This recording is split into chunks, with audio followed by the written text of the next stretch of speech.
எப்பொழுதாவது தமிழுக்கு நன்றி கூற வேண்டும் என்று நினைத்தால் உவே சாமிநாதன் அவர்களுக்கும் உங்களுடைய நன்றிகளை தெரிவித்துக் கொள். உவே சாமிநாதன் அவர்களின் வாழ்க்கை வரலாறு முழுக்க முழுக்க தமிழால் நிரம்பியவர். இவருடைய ஆயுள் காலம் முழுவதும் தமிழுக்காகவே தொண்டாற்றினார். இதனால் இவரை தமிழ் தாத்தா என்று இதே அவருடைய முழு நேர வேலையாக இருந்தது. அவருடைய உயிர் மூச்சு முற்று முழுதாக தமிழாகவே. 3000க்கும் அதிகமான ஏட்டுச்சுவடிகள், கையெழுத்து பிரதிகள் அனைத்தையும் சேகரித்து தமிழ் மொழியை உருவாக்கிய பெருமை உவே சாமிநாதனுக்கு மட்டுமே உரியது. ஒரு நாட்டிலே ஒருவனை அடிமைகள் ஆக்குவதென்றால் அவனுடைய அறிவியல் நூல்களை அளித்தால் அவன் யார் என்றே தெரியாமல், வரலாறு தெரியாமல் இருந்தார்கள். தமிழர்கள் யார் என்றே தெரியாமல் இந்த பூமியிலே பல நூற்றாண்டுகளாக தமிழ் இனத்தவர்கள் வாழ்ந்து கொண்டிருந்தார்கள். வேற்று நாடுகளில் இருந்து வந்து இந்தியாவை கைப்பற்றி இந்தியாவை ஆட்சி செய்த மன்னர்களால் வந்து தமிழ் வரலாற்றுகள் அனைத்தும் அழிக்கப்பட்டன. எல்லோராலும் செல்லமாக அழைக்கப்படுவார் தமிழ்.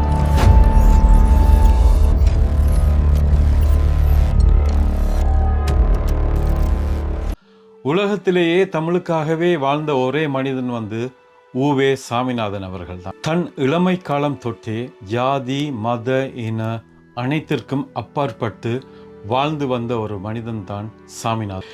இவருடைய அனைத்துமே வந்து தமிழுக்காகவே வாழ்ந்தார். சாமிநாதன் அவர்கள் அவர் தனது முதுமை காலத்தில் கூட உரையாற்றும் போது இந்த வரிகளை சொல்லிவிட்டு தான் அவர் தனது பேச்சை தொடங்கும். தமிழே உன்னால் இருந்தேன், இமையோர் விருந்தமிழ்தம் என்றாலும் வேண்டேன். 3000க்கும் அதிகமான ஏட்டுச்சுவடிகள், கையெழுத்து பிரதிகள் அனைத்தையும் சேகரித்து தமிழ் மொழியை உருவாக்கிய பெருமை உவே சாமிநாதனுக்கு மட்டுமே உரியது. இன்று தமிழ் இலக்கியம் உலக அரங்கிலே பெருமை பேசப்படுகின்றது என்றால் நிச்சயமாக அந்த முழு பங்கும் உவே சாமிநாதன் அவர்களுக்குத்தான் போய். இவருடைய ஆயுள் காலம் முழுவதும் தமிழுக்காகவே தொண்டாற்றினார். இதனால் இவரை தமிழ் தாத்தா என்று எல்லோராலும் செல்லமாக அழைக்கப்படுவார். தமிழ் தாத்தா என்றவுடன் எமது நினைவுக்கு வருவது உவே சாமிநாதன் அவர்கள். இவரின் தொண்டு அளப்பரியது. இவர் தமிழுக்கு செய்த தொண்டு இதுவரை யாருமே செய்யாத ஒரு தொண்டை இவர் செய்து. தமிழ் இனமும் தமிழர்களும் வரலாறு தெரியாமல் இருந்தார்கள். தமிழர்கள் யாரென்றே தெரியாமல் இந்த பூமியிலே பல நூற்றாண்டுகளாக தமிழ் இனத்தவர்கள் வாழ்ந்து கொண்டிருந்தார்கள். வேற்று நாடுகளில் இருந்து வந்து இந்தியாவை கைப்பற்றி இந்தியாவை ஆட்சி செய்த மன்னர்களால் வந்து தமிழ் வரலாற்றுகள் அனைத்தும் அழிக்கப்பட்டன. ஒரு நாட்டிலே ஒருவனை அடிமைகள் ஆக்குவதென்றால் அவனுடைய அறிவியல் நூல்களை அளித்தால் அவன் யாரென்றே தெரியாழ்வான். உவே சாமிநாதன் அவர்கள் 1855 ஆண்டு பிப்ரவரி 19 தஞ்சை மாவட்ட பாபநாசம் என்னும் ஊரிலே பிறக்கின்றார். மிக வறுமையான குடும்பத்திலே பிறக்கின்றார். தமிழ் மீதுள்ள காதலால் தமிழை முதன் மொழியாக வந்து இவர் கற்கின்றார். உவே சாமிநாதனுக்கும் சிறு வயதிலேயே திருமணம் நடைபெற்றது. அவருக்கு திருமணம் நடைபெறும் போது அவருடைய வயது 14, அவருடைய மனைவியின் வயது 8. யோசிச்சு பாருங்க, அவருக்கு வயது 14, அவருடைய மனைவிக்கு வயது 8. இந்த திருமணத்திற்கு பண உதவி செய்தது அவருடைய கிராமத்து மக்கள் எல்லோரும் ஒன்றிணைந்துதான் பணத்தை வழங்கி அந்த திருமணத்தை கொண்டாடினார். உவேசா அவர்கள் திருமணம் பண்ணும்போது அவருடைய கையிலே எந்தவித பண வசதியும் இல்லாத ஒரு நிலைமையில் இருந்தார். ஏனென்றால் அவருடைய வாழ்க்கை தமிழுக்காகவே அர்ப்பணித்திருந்தார்.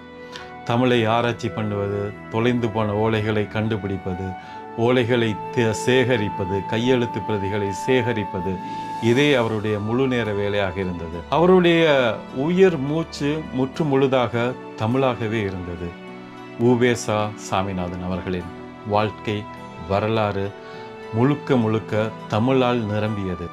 எப்பொழுதாவது தமிழுக்கு நன்றி கூற வேண்டும் என்று நினைத்தால் உவே சாமிநாதன் அவர்களுக்கும் உங்களுடைய நன்றிகளை தெரிவித்துக் கொள்ளும். அண்ணல் காந்தியடிகளும் கவிஞர் தாகூரும் உவே சாமிநாதனின் திறனை கண்டு வியந்து அகத்தியரே இவரென போற்றி பாராட்டினார்கள்.